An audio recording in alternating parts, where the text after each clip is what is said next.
Hello guys, and welcome back to Scale Down Customs. Today we're going to be working on polishing.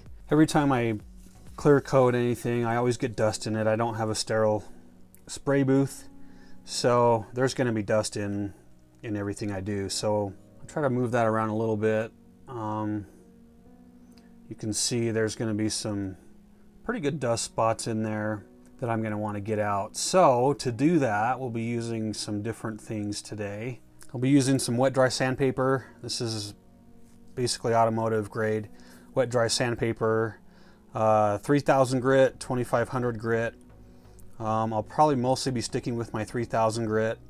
I like the water because it softens up the paper and it gives it a little more lubricity as you're sanding down the paint or the clear coat. And then a couple of different things we'll be using too. I have some Zero Paints polishing compounds. They're medium and they're coarse. These work really well. I also have this series of Gravity Colors polishing compounds. These work really well as well. There is some controversy with Gravity Colors right now, but I'm not going to get into that right now. But anyway, so these are the products we'll be using most of the time.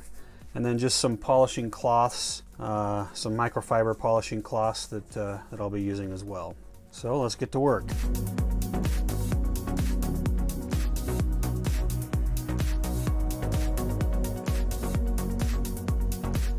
So this is a good stage to see if you have any low spots as well. I don't know if you can see, if I can get the light to peep in there for you, but you can still see a shiny spot there, which means this is a low spot. So I'm going to need to pay a little bit of extra attention to that as well.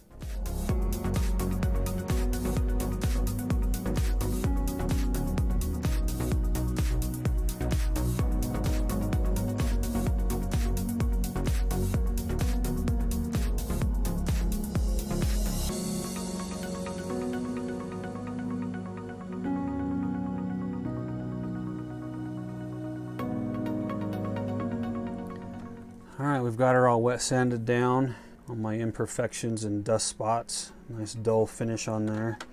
So we'll get her polished back out again. So I'm going to start with the Gravity Colors coarse compound. And we'll just see how this one does.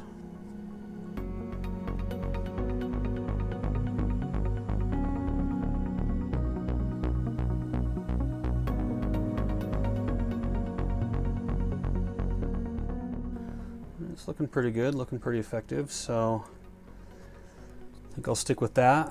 Then we'll probably move down to the number 2, and then depending on how that finishes out, possibly the number 3, but we'll see. Alright, I'm going to get the rest of this polished out, and we'll see how that looks in a minute. So we've got her all polished up. Looking pretty good, nice and smooth and shiny. A little bit of that sunlight in there, see the... Right. So looking good, looking nice and shiny. So what I ended up doing was using mostly the Gravity Colors, just their coarse polishing compound. And then I finished it up with the Scale Finishes rubbing compound. It's a little bit softer, so I can get a little bit better finish work out of this stuff. But anyway, so Scale Finishes has some rubbing compound and some polish as well. This is really good stuff to use as well. So moving on, we are ready to do some glass. So I'm going to get that masked up for painting to get the borders blacked out. The kit gives you a nice border to work with, so that really makes masking handy. And then for the side windows, it's kind of interesting because the molding is on the inside of the window, so I'll have to mask and paint on the inside black, but the trim piece is on the outside, on the surface of the window. Some of the Porsches have a chrome trim around the glass, some of them have black. I think I'm going to do the chrome trim around the glass, so I'll be masking and painting both sides of the glass, and we'll see how that works out. Anyway, with that, I'm going to start masking and go get these painted.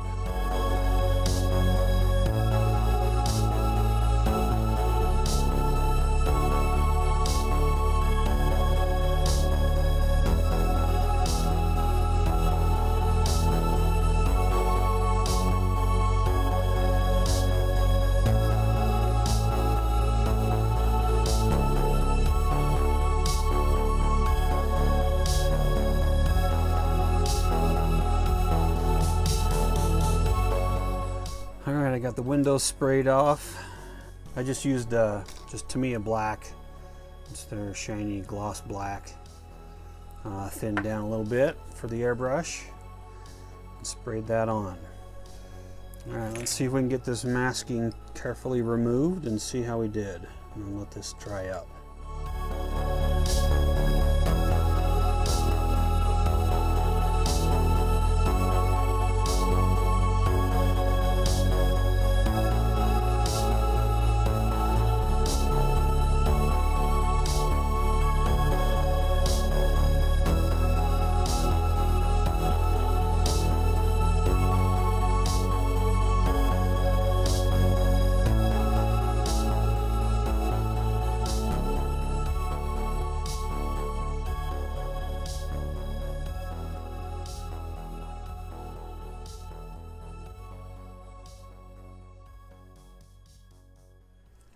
Not too bad.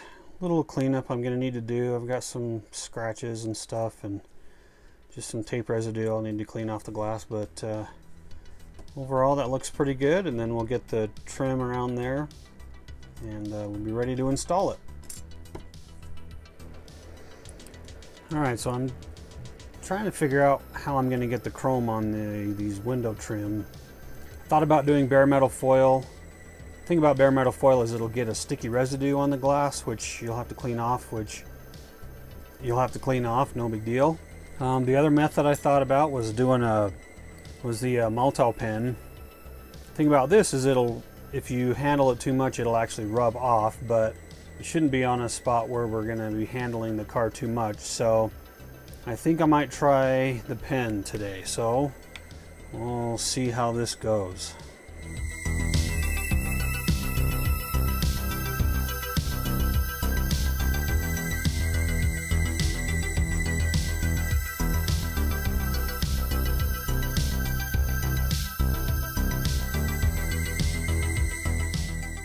Too heavy right there. It leaked up onto the window, so I'll have to see how I'm going to fix that. Not too bad on that one. Alright, let's let these dry up. Alright, so while we're waiting for the chrome trim on the windows to dry, let's do a little assembly.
So I figured out why the instructions weren't telling me to put the dashboard in when I was assembling the interior.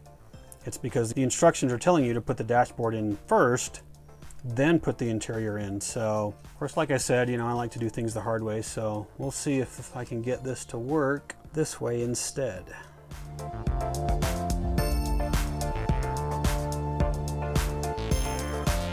Alright, that doesn't want to go in, so I might have to pry the dashboard out of here and put it in the way I was supposed to in the first place.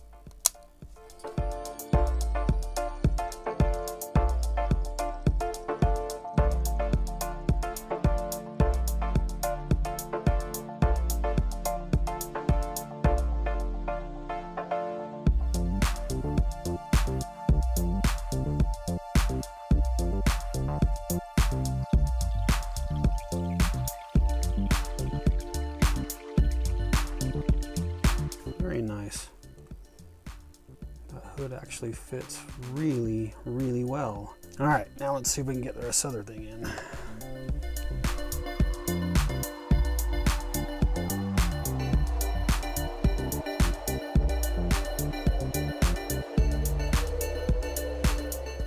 All right, I think we're finally ready to install the glass. But the instructions say to install the glass, then mount the body to the chassis. I don't know, I've always found that sometimes there's a lot of prying and prodding and wedging and snapping and breaking things to get the body to mount over the chassis. So to avoid popping windows out, I'm going to once again go out of order in the instructions, and we're going to try and mount the body to the chassis first and then put the windows in, which is kind of a shame because the engine's looking really good and that's going to get completely covered up, as well as the exhaust that I put a little time into airbrushing and heat staining and making that look a little more realistic. But nonetheless, we're going to mount these together and see what happens.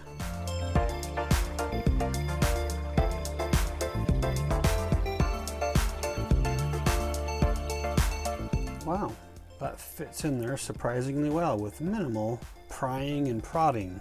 So I've got some glue points up on the top of the fenders that I'm going to take this apart and see if I can get those to match up a little bit better, and we'll put some glue on there and see if that'll hold it.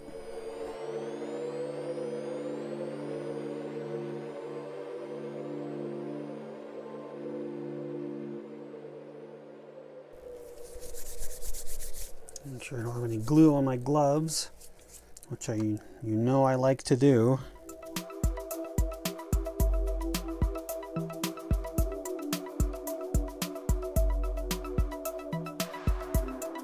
I am going to let that dry before I do anything else. For those of you wondering what this handy little tool is, this is just a glue applicator that I got. And where did this come from? Thick Looper. Anyway, it's a glue applicator and it works pretty good. It is very nice at controlling how much glue you can put on. You see I use a toothpick, which is nice for kind of heavier glue applications, but this works really, really well for drawing a fine line with glue, and it gives you a little bit more control for glue application. So this has been kind of a handy little addition to my workbench. And then to get the glue off, you just take a lighter and burn it off and you're ready to go on the next application. So kind of a handy little tool. I got this at MRS Hobbies, my local hobby shop. All right, so we're gonna, like I said, we're gonna let that set up and then we'll be ready for some windows. All right, I think we're ready for some glass work. So we got the windshield. I added a little fade tint on the top, a little sunblock tint. And then the rear window, and of course our side windows, I added some tint for the rear, just using Tamiya Smoke for that. All right, so I just put a little tape on the end of one of my sticks here to try to use that to help me position the windows a little bit better. And we're going to be using our odorless super glue. This is Clear Part Safe. It will still craze your clear a little bit if you put it on too thick, but I haven't had any crazing issues with it. If you just use just a little bit, it seems to work really well. And we'll be using our new glue applicator as well. See how that does.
always get glue on stuff, so I'll have to clean up a little bit, get my fingerprints wiped off, but overall, pretty good. Those door handles are fragile. Those are probably going to come off at some point. And then I just need to put my license plate on and then paint the Porsche logo on the back, and we will be done.